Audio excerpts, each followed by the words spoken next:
if we look at what is really happening on the ground, we see first is the military junta's lack of capacity to deal with such disaster. Mm-hmm. Second is lack of empathy for the people. And we see even intentional negligence of this military. Or even to some extent, in order for the affected communities or the earthquake victims to get necessary rescue or the relief, we are seeing even more intentional, not only negligence, but also it's sort of like a revenge.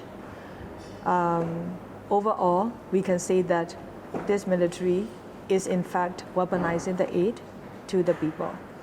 Why do we say that they are weaponizing aid? Is because we see that the aid from both local and international are not able to flow to the needing people in time, in the very moment when the people could still save people's lives. And there are roadblocks and also the restriction on the local volunteers, even in cases of the arrest, for example, we're seeing that.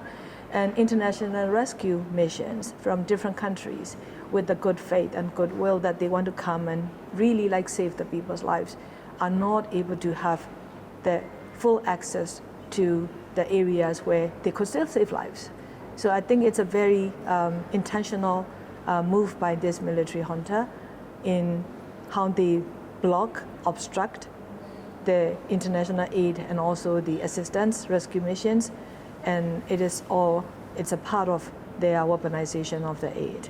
And in fact, we're even now very worried as they just announced to hold the election by December 2025, which is, of course, they already announced it before as well. But now, right after not even 2 weeks after the devastating earthquake, they announce it again.